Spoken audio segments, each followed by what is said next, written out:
이게 무슨 냄새지? 마트에서 상한 치즈 냄새도 맡아봤지만 이건 정말 40년 경력의 스위스 최고 치즈 장인이 자신의 집에 들어서자마자 코를 막은 채 주저앉습니다. 스위스 알프스의 전통 있는 치즈 명가에서 일어난 시어머니와 한국인 며느리의 특별한 이야기 지금 시작하겠습니다. 잠깐만요.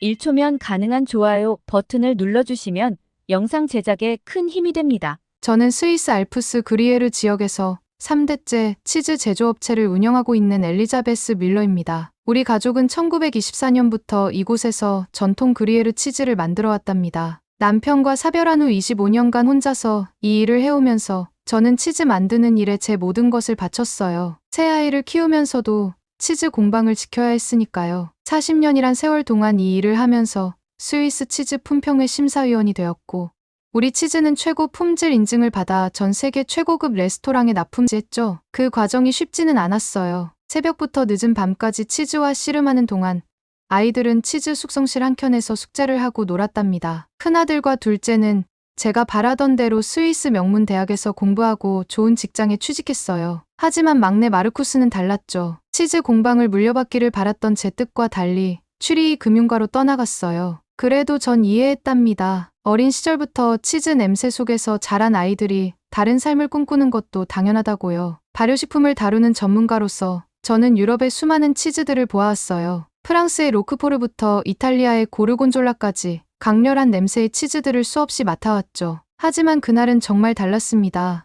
2023년 봄, 마르쿠스가 결혼하고 싶은 여자를 소개하겠다고 했을 때 저는 내심 기대했어요. 어쩌면 스위스의 좋은 가문 교수일까 하고요. 하지만 그가 한국 여자와 결혼하겠다고 했을 때 처음으로 아들에게 화를 냈답니다. 취리히에서 작은 한식당을 하는 여자라고? 우리 가문의 며느리가 식당 주인이라니. 처음엔 반대했어요. 우리처럼 오랜 전통을 가진 치즈 제조 가문의 며느리로는 적합하지 않다고 생각했거든요. 하지만 마르쿠스는 달랐어요. 점심시간마다 들르던 그 작은 한식당에서 자신의 인생을 바꿔놓은 사람을 만났다고 하더군요. 그래도 전 고집을 부렸어요. 적어도 그날 그 아이를 만나기 전까지는요. 평소처럼 애프터눈티 세트를 준비하고 스위스 치즈 연합에서 최고 등급을 받은 우리 치즈들로 플래터도 특별히 준비했답니다. 엄마, 이쪽이 재원이에요. 우리 회사 근처에서 식당을 하는. 마르쿠스의 소개가 채 끝나기도 전에 현관에서 맡은 그 냄새는 40년간의 제 경력을 완전히 뒤흔들어 놓았죠. 재원이가 들고 온 검은 항아리에서 나는 향이었어요. 수많은 발효식품을 평가해온 제가 처음 맡아보는 냄새였으니까요. 재원이는 한국의 전통 발효식품인 청국장을 가져왔다고 했어요. 제가 심사했던 어떤 유럽 치즈보다도 강렬한 향이었죠. 순간 저는 스위스의 가장 숙성된 알프스 치즈 향도 이것보다는 순한 것 같다고 생각했답니다. 솔직히 말하면 그날은 예의상 한 숟가락 맛을 보는 것이 전부였어요.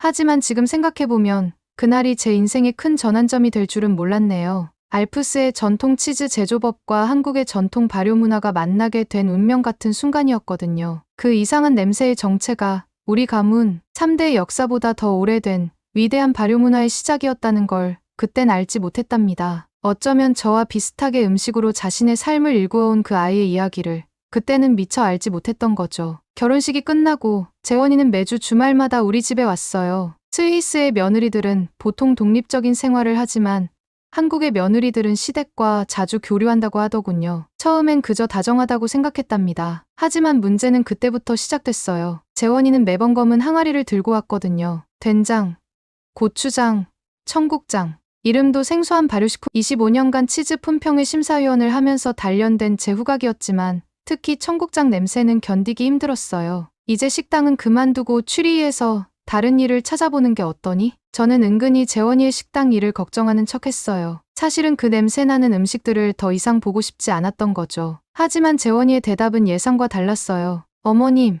이건 단순한 음식이 아니에요. 한국의 전통 발효식품이에요. 수천 년의 역사를 가진. 재원이의 설명을 듣고 있자니 문득 우리 가문의 치즈 제조법이 떠올랐어. 알프스 산악지대에서 대대로 이어져 내려온 그 방식도 결국은 발효의 과학이었으니까요. 하지만 이건 달랐습니다. 바실루스라는 균으로 콩을 발효시킨다는 설명을 들으면서도 제 코는 계속 항의하고 있었죠. 상황이 더 심각해진 건 어느 주말이었어요. 재원이가 자신의 식당 대신 우리 집 부엌에서 직접 장을 담그고 싶다고 하는 거예요. 저는 단호하게 거절했답니다. 우리 집은 대대로 치즈 발효실이 따로 있는데 갑자기 동양의 발효식품을 만든다니 말도 안 되는 일이었죠. 식당에서는 얼마든지 하렴. 하지만 우리 집에서는 절대 안 된다. 제 말에 재원이의 눈에 눈물이 고였어요. 나중에 알고 보니 식당 임대료가 너무 올라서 곧 문을 닫아야 할 상황이었다고 하더라고요. 그동안 열심히 일구어온 자신의 작은 식당을 잃게 될 판이었던 거죠. 어머님, 한 번만 기회를 주세요. 제가 정성껏 만들어 드릴게요. 제 모든 것을 걸고 어머님께 보여드리고 싶어요. 재원이의 간곡한 부탁에도 저는 완강했어요. 하지만 마르쿠스가 재원이의 편을 들었죠. 데이트할 때부터 그녀의 식당에서 한국 음식을 자주 먹어왔다면서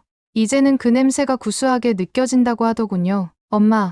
엄마도 예전에 홀로 치즈 공방을 지키려고 얼마나 힘들었는지 기억나세요? 마르쿠스의 말에 저는 잠시 할 말을 잃었어요. 남편 없이 치즈 공방을 지키며 살았던 제 모습이 재원이와 많이 닮아 있다는 걸 그제야 깨달았거든요. 결국 저는 한 가지 조건을 걸었어요. 제가 심사위원으로 있는 치즈 품평회의 심사 기준으로 평가를 하겠다고요. 철저한 위생관리, 온도와 습도 체크, 발효 과정의 기록, 모든 것을 제가 직접 감독하겠다고 했죠. 재원이는 흔쾌히 수락했어요. 당시 저는 몰랐답니다. 제가 얼마나 오만한 제안을 했는지를. 그렇게 시작된 우리의 발효 전쟁은 제 생각과는 전혀 다른 방향으로 흘러가기 시작했어요. 수천 년을 이어온 동양의 지혜가 제 고정관념을 산산조각 내버릴 줄은 꿈에도 몰랐거든요. 어머님, 메주를 만들려면 먼저 콩을 삶아야 해요. 재원이가 들고 온 건 노란 콩 한 자루였어요. 그리에르 치즈야 신선한 알프스 우유만 있으면 시작할 수 있지만 메주는 달랐죠. 콩을 씻고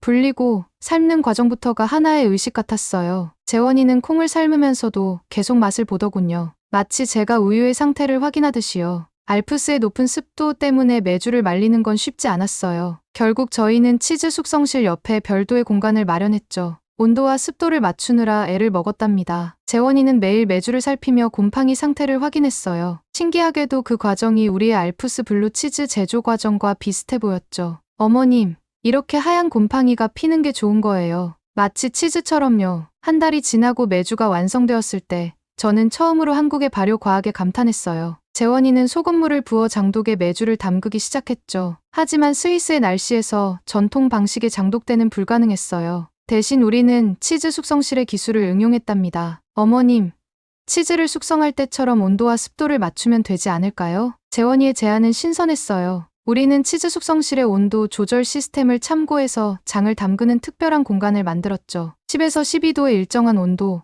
85에서 90%의 습도, 치즈 숙성과 비슷한 조건이더군요. 2달이 지날 무렵 장독에서 특별한 변화가 일어나기 시작했어요. 메주가 숙성되면서 맑은 갈색 액체가 생기기 시작했죠. 간장이었어요. 재원이는 매일 장독을 열어 맛을 보고 향을 확인했답니다. 마치 제가 치즈를 숙성시키며 매일 확인하는 것처럼요. 장은 매일 살펴봐야 해요. 마치 어머님이 치즈를 돌보시듯이. 그 말을 들으며 저는 문득 깨달았어요. 동양의 장과 알프스의 치즈, 발효 방식은 달랐지만 정성과 기다림은 같았던 거죠. 우리는 각자의 방식으로 시간을 발효시키고 있었답니다. 3달이 지나고 드디어 된장과 간장이 완성되었어요. 재원이는 첫 된장찌개를 끓여왔죠. 그 순간 저는 이해했어요. 발효식품을 만드는 과학적인 과정 속에 담긴 문화의 깊이를. 치즈처럼 장도 그 안에 오랜 시간의 지혜가 담겨 있었던 거예요. 어머님, 이제 저희만의 특별한 레시피가 생겼네요. 재원이의 말처럼 우리는 알프스 날씨에 맞는 우리만의 장 담그기 방법을 만들어냈어요. 그렇게 우리 가문의 치즈 제조 기술과 한국의 전통 장 문화가 이상하고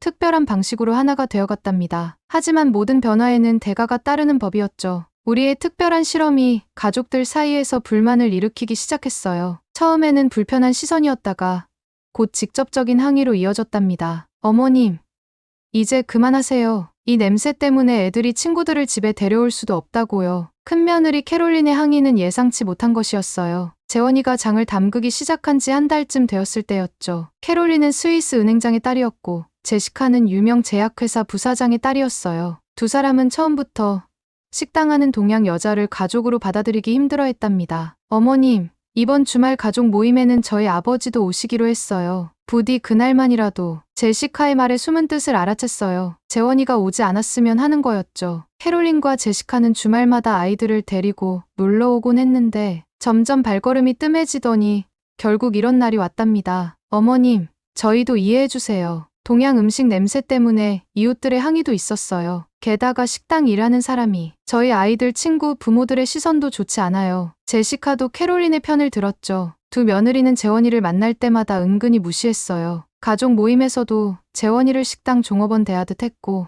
아이들도 재원이와 거리를 두려고 하는 것처럼 보였습니다. 특히 문제가 된 건 주말 가족 모임이었어요. 재원이는 정성껏 된장찌개를 끓여왔지만 캐롤린의 아이들은 코를 막은 채 식탁에 앉기를 거부했죠. 제시카의 남편은 아예 정원에서 식사를 하겠다고 했고요. 여기는 고급 주택가예요. 식당 냄새나는 음식은 식당이나 하는 동네에서나 해야 하죠. 캐롤린의 독설에 재원이의 눈에 눈물이 고였어요. 하지만 재원이는 꿋꿋이 견뎌냈죠. 오히려 더 정성스럽게 음식을 준비해왔어요. 어느 날은 아이들을 위해 특별히 한국식 샌드위치를 만들어 오기도 했답니다. 결국 저는 타협안을 제시했어요. 장을 담그는 공간을 완전히 분리하고 환기 시스템도 새로 설치하기로 했죠. 치즈 제조장에서 사용하는 전문 환기 시스템을 들여놓았어요. 하지만 캐롤린과 제시카의 불만은 쉽게 사그라들지 않았어요. 두 며느리는 아예 노골적으로 재원이를 따돌리기 시작했어요. 가족 모임 날짜를 재원이에게만 알려주지 않거나 재원이가 오면 일부러 자리를 피하기도 했죠. 손주들의 방문도 줄어들었고 우리 가족은 조금씩 균열이 생기기 시작했답니다. 어머님, 전 괜찮아요. 제가 더 노력할게요. 재원이는 늘 그렇게 말했어요. 하지만 저는 알 수 있었죠. 그 아이의 눈가에 맺히는 슬픔을, 자신의 정체성을 부정당하는 아픔을. 그리고 그때는 몰랐어. 이 위기가 오히려 우리 가족을 더 특별하게 만들어줄 거라는 거요. 때론 가장 큰 갈등이 가장 달콤한 변화의 시작이 되기도 하니까요. 하지만 그 변화는 제가 생각했던 것보다 더 빨리, 그리고 더 극적인 방식으로 찾아왔답니다. 마치 운명이 우리 가족의 진정한 모습을 시험하려는 듯이요. 그날은 평소와 다름없는 아침이었어요. 여느 때처럼 치즈 숙성실을 점검하고 있었죠. 그런데 갑자기 찾아온 심한 속쓰림에 그만 바닥에 주저앉고 말았어요. 40년 넘게 치즈를 맛보며 살아온 제 위장이 처음으로 저를 배신한 순간이었답니다. 어머님, 괜찮으세요? 재원이가 제일 먼저 발견했어요. 마르쿠스가 회사에 연락하자 캐롤린과 제시카에게도 소식이 전해졌죠. 하지만 두 며느리의 반응은 차가웠어요. 오늘은 아이들 학예회가 있어서요. 죄송해요, 어머님. 남편이 해외 출장 중이라 혼자서는. 핑계를 대며 오지 않는 며느리들과 달리 재원이는 식당 문을 닫은 채 곧바로 달려왔더군요. 병원에선 만성위염이라는 진단이 나왔어요. 의사는 카모마일 차를 마시고 위산 분비를 억제하는 약을 처방해줬죠. 하지만 일주일이 지나도 상태는 나아지지 않았어요. 오히려 약을 먹을 때마다 더 메스꺼워졌답니다. 재원이는 매일 병원에 들르더니 어느 날 작은 보온통을 들고 왔어요. 어머님, 제가 끓여드릴게요. 우리나라에선 위장이 안 좋을 때 된장국을 먹어요. 처음엔 거절했어요. 아직도 된장 냄새는 익숙하지 않았거든요. 게다가 캐롤린이 동양 음식으로 어머니 위장을 더 망치게 하는 거 아니에요? 라며 반대했죠. 하지만 재원이의 진심 어린 걱정에 한 숟가락을 떠보았어요. 따뜻한 국물이 목을 타고 내려가는 순간 이상하게도 속이 편안해지는 걸 느꼈어요. 된장은 우리나라에서 오래전부터 약으로도 썼대요. 발효 과정에서 생기는 유산균이 장을 건강하게 해준대요. 재원이는 식당 일도 제쳐두고 매일 아침 된장국을 가져왔어요. 때로는 청국장도 끓여왔죠. 밤늦게까지 저를 간호하다가 식당 일을 하러 가는 재원이의 모습에 마음이 아팠답니다. 캐롤린은 시어머니 봉양한다고 장사도 못하면 누가 책임져요? 라며 비꼬았지만 재원이는 아랑곳하지 않았어요. 오히려 더 정성껏 저를 돌봐주었죠. 처음엔 낯설었던 냄새가 어느새 구수하게 느껴지기 시작했고 2달이 지날 무렵엔 위장 증상이 거짓말처럼 사라졌답니다. 어머님, 치즈도 발효식품, 우리 몸이 발효식품의 힘을 알고 있는 거예요. 재원이의 말은 제게 큰 깨달음을 주었어요. 제가 평생 만들어온 치즈처럼 된장도 오랜 시간 발효되며 우리 몸에 이로운 것들을 만들어내고 있었던 거죠. 제가 그토록 거부했던 그 냄새가 저를 살렸다는 게 아이러니했어요. 캐롤린과 제시카가 불평했던 바로 그 냄새 말이에요. 더 아이러니한 건 제가 아픈 동안 귀족적인 두 며느리는 얼굴도 비치지 않았는데 식당하는 며느리는 제 곁을 한시도 떠나지 않았다는 거였죠. 재원아, 미안해. 그동안 널 많이 몰라봤구나. 제 사과에 재원이는 울음을 터뜨렸어요. 그동안 얼마나 서러웠을지 시어머니와 동서들에게 무시당하면서도 묵묵히 자신의 자리를 지켜온 그 아이의 마음이 이제야 보였답니다. 그날 이후 아침마다 재원이와 함께 된장국을 끓였어요. 치즈 시음을 하기 전에도 꼭 한 그릇을 비운답니다. 신기하게도 된장국을 마시고 나면 치즈의 맛도 더 선명하게 느껴지더군요. 캐롤린과 제시카는 여전히 못마땅해하지만 전 이제 당당하게 말해요. 우리 막내 며느리가 그렇게 무시하던 된장으로 날 살렸다고요. 스위스의 전통 치즈 명가 며느리가 된장으로 시어머니의 병을 고쳤다는 이야기는 그리에르 마을에서 조용히 퍼져나갔죠. 때로는 가장 낯선 것이 가장 필요한 것일 수 있다는 걸 제가 직접 경험하게 된 거예요. 그리고 진정한 가족의 의미도요. 혈통이나 지위가 아니라 진심으로 서로를 이해하고 보듬어주는 마음이야말로 진정한 가족의 모습이라는 걸 깨달았답니다. 제 위장병이 나은 뒤 우리 가족에게도 작은 변화가 찾아왔어요. 큰 며느리 캐롤린이 먼저 연락을 해왔더군요. 캐롤린의 아버지도 저와 같은 증상이라 건강이 걱정된다면서요. 재원 씨가 끓여준 된장국 덕분에 많이 좋아졌다고 들었어요. 저도 한번 배워보고 싶은데 캐롤린의 말에 저는 깜짝 놀랐답니다. 된장 냄새 때문에 발기를 끊었던 그 며느리가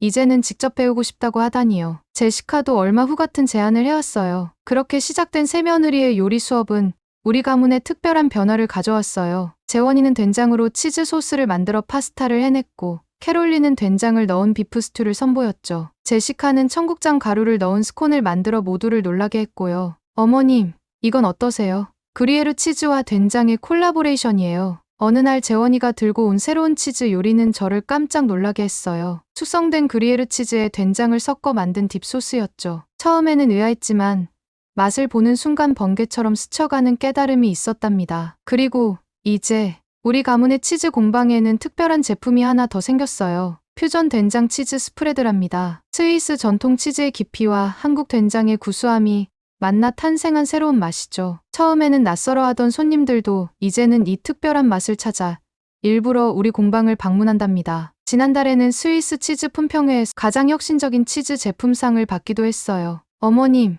이제 우리 가족의 식탁이 더 풍성해졌죠? 재원이 말이 맞았어요. 주말 가족 모임 때면 이제 우리 식탁에는 스위스 전통 요리와 한국 음식이 자연스럽게 어우러져 있답니다. 캐롤린의 아이들은 이제 된장찌개를 먹으며 맛있다고 하죠. 제시카의 남편은 청국장을 즐기는 단계까지 왔고요. 300년 치즈 역사에 쓰여진 예상치 못한 반전이었죠. 때로는 가장 멀게 느껴지는 것들이 만나 가장 특별한 조화를 이룬다는 걸 우리 가족은 맛으로 배워가고 있답니다. 어느덧 3개월이란 시간이 흘렀어요. 제가 처음 된장 냄새에 기절할 뻔했던 그날이 마치 어제 같은데 이제는 아침마다 된장국을 찾을 만큼 달라졌답니다. 놀라운 건 우리 가족의 변화예요. 캐롤린은 첫째가 감기에 걸렸을 때 끓여준 된장국 한 그릇으로 장류의 매력에 완전히 빠져버렸어요. 아이의 감기가 금방 나았거든요. 이제는 아이들 도시락에 된장 소스를 넣은 샌드위치를 싸주는 엄마가 되었답니다. 제시카도 달라졌어요. 임신 중에 입덧이 심했는데 재원이가 끓여준 시원한 김치 콩나물국이 효과가 있었대요. 그 후로 한국의 발효음식을 공부하기 시작했죠. 지금은 직접 김치를 담그고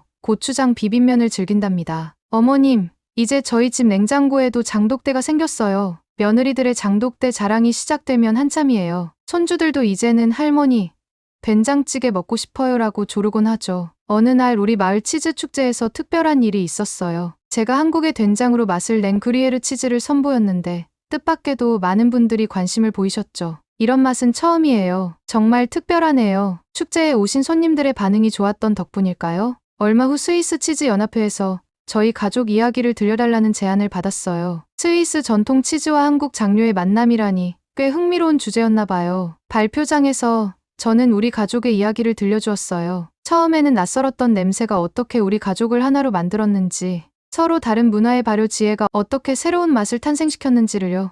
한국의 장류 문화야말로 진정한 보물이에요. 우리 가족은 이제 막 그 가치를 알아가고 있죠. 발표가 끝나고 받은 작은 감사패를 보며 생각했어요. 이제 우리 가문의 역사는 조금 특별해졌다고요. 수백 년 동안 이어온 치즈 이야기에 된장과 고추장, 김치 이야기가 더해졌으니까요. 저는 이제 알아요. 진정한 전통이란 과거를 고집하는 게 아니라 새로운 것을 받아들이며 더 풍성해지는 거라는 거요. 앞으로 재원이와 함께 한국의 발효음식으로 어떤 새로운 치즈를 만들어낼지 생각만 해도 설렌답니다. 오늘은 스위스의 한 치즈 장인이 한국의 전통 발효음식을 통해 겪은 특별한 이야기를 들어보았습니다. 위장병으로 고생하던 시어머니가 된장국 한 그릇으로 건강을 되찾은 것처럼 한국의 전통 발효음식은 현대인의 지친 위장을 달래주는 힘이 있죠. 최근에는 전 세계 많은 사람들이 인스턴트 식품 대신 자연 발효식품을 찾고 있습니다. 특히 김치와 된장, 청국장 같은 한국의 전통 발효음식에 관심이 높아지고 있죠. 수천 년을 이어온 우리 조상들의 지혜가 담긴